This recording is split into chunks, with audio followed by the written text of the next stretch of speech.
En ce jeudi 13 janvier 2022, ça me fait plaisir d'être avec vous pour lire et méditer l'Évangile du jour. Je suis Marilyn Roy, coordonnatrice de la mission Notre-Dame de Fatima de Coudjouac. Alors avant d'écouter l'Évangile, prenons simplement un temps de silence pour demander la grâce au Seigneur. Seigneur, donne-nous aujourd'hui d'accueillir à nouveau, au plus intime de notre cœur, l'heureuse annonce de ton amour inconditionnel pour chacun de nous. Toi qui trouves ta joie en notre présence. Alléluia, Alléluia, Alléluia.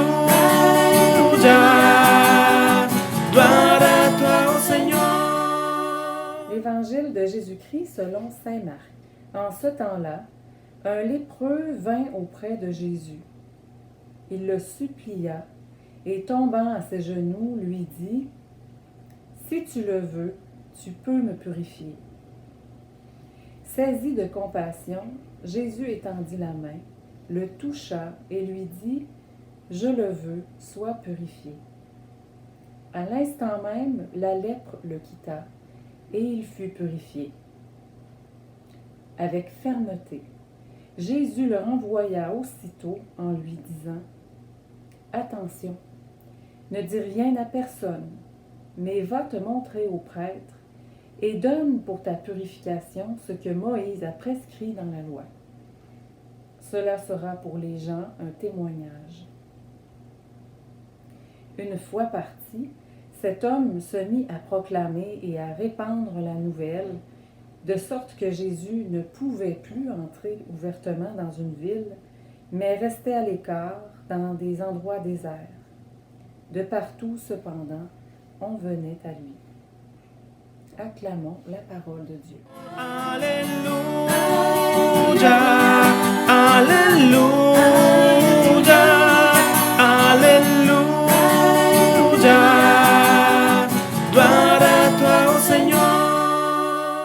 Donc, cet évangile est au début de l'évangile de saint Marc et suit presque à peu près le baptême de Jésus qu'on a célébré dimanche. Donc, le baptême où Jésus, dans la prière, reçoit au plus intime de lui-même, dans le secret de son cœur, cette parole du Père qui le désigne comme son Fils bien-aimé en qui il trouve sa joie. Alors, dans l'évangile de saint Marc, cette parole filiale demeure un secret, si on veut, entre Jésus et le Père. Un secret qui pourtant sera proclamé par Jésus de par toute sa vie. Le baptême donne l'impulsion, le mouvement de sortie de Jésus pour proclamer l'évangile de Dieu, pour annoncer que le royaume de Dieu est proche de chacun. Donc, le récit d'aujourd'hui de la purification du lépreux est donc à entendre dans cet horizon. À travers la purification du lépreux, ce qui est cherché par Jésus, c'est à réintroduire cet homme dans la vie filiale avec Dieu, dans le royaume de Dieu. Alors, Jésus, ce qu'on voit, le récit est comme coupé un peu en deux. Donc, une première partie, ce qu'on voit, c'est cette rencontre où Jésus se laisse toucher, remuer les entrailles par le lépreux.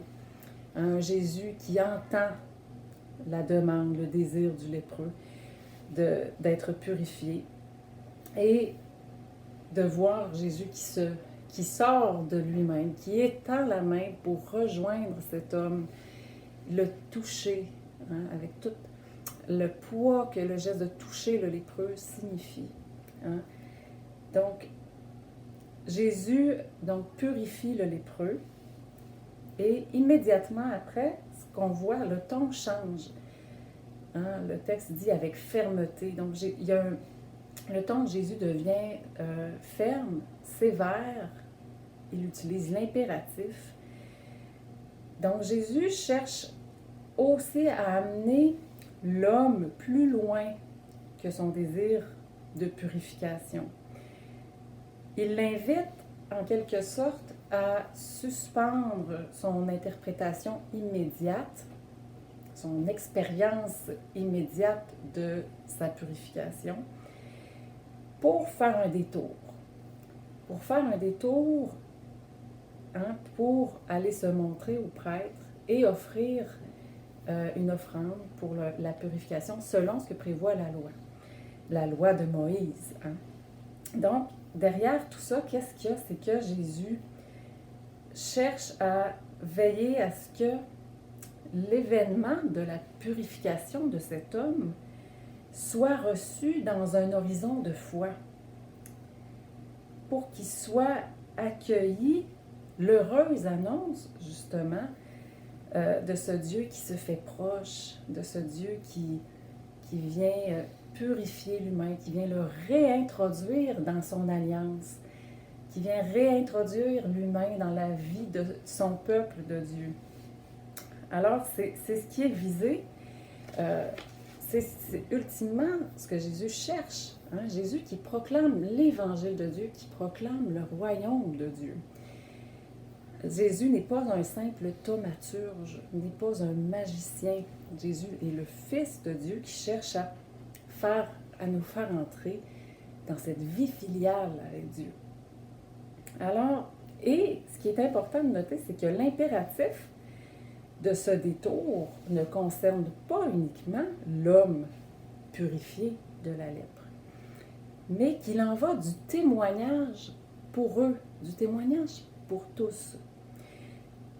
Il semble donc que sans ce détour qui réinscrit la purification du lépreux dans l'histoire du salut, notamment depuis Moïse, qui nous parle de la loi, qui parle de l'alliance, de la mémoire de l'Exode, c'est la parole de l'homme purifié risque fortement de passer à côté de la cible. Et même, elle risque de nuire à Jésus, sorti pour proclamer l'évangile de Dieu. D'où la sévérité qu'on entend dans les paroles de Jésus, dans l'impératif du détour vers les prêtres et vers l'offrande, selon la loi de Moïse. Il y a quelque chose qui demeure étonnant dans... Mais pourquoi, pourquoi cette sévérité-là? Je trouve la version du grec intéressante. On nous dit, dans la version liturgique, on dit que l'homme qui avait été purifié proclamait et divulguait la nouvelle. Le grec va dire « il proclamait la chose ». C'est très intéressant de comparer. Jésus proclame l'évangile de Dieu, annonçant le royaume de Dieu. Et l'homme qui n'a pas écouté l'impératif de Jésus et qui se met à parler, lui, proclame une chose. Il proclame un objet qui peut tenir en dehors de toute relation, avec le danger en plus de mousser, d'attiser un désir qui peut habiter le cœur humain, de posséder un objet pour lui-même, d'autant plus lorsque cet objet semble très étincelant, extraordinaire, surnaturel. Donc, sans le détour, et c'est ce qu'on observe, l'homme qui se met à parler est pris dans l'immédiateté de l'événement de sa purification. Et en parlant ainsi, il met des bâtons à Jésus qui par la suite ne peut plus entrer ouvertement dans les villes. Alors, il me semble que pour nous, il y a très certainement dans cet évangile aujourd'hui une invitation à valoriser le temps de la relecture dans nos vies. Se laisser inviter, accompagné par Jésus, à prendre le détour pour recevoir notre vie dans l'horizon de l'alliance avec Dieu. L'invitation à être accompagné dans ce chemin de la relecture pour aller plus loin que l'immédiateté des choses, de nos émotions, pour être introduit au plus intime de notre être filial, hein, le véritable lieu d'impulsion de notre vie de disciple missionnaire.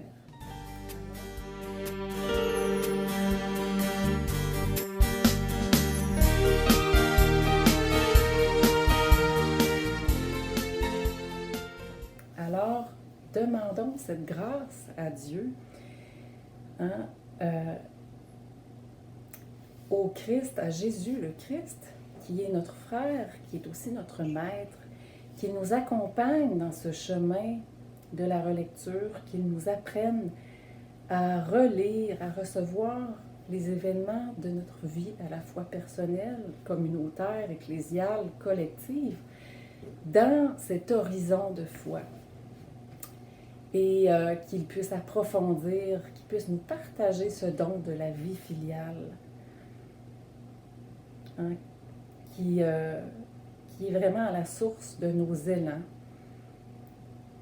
de disciples missionnaires. Alors, c'est la grâce que nous demandons aujourd'hui. Je vous souhaite une bonne journée et je vous dis à bientôt.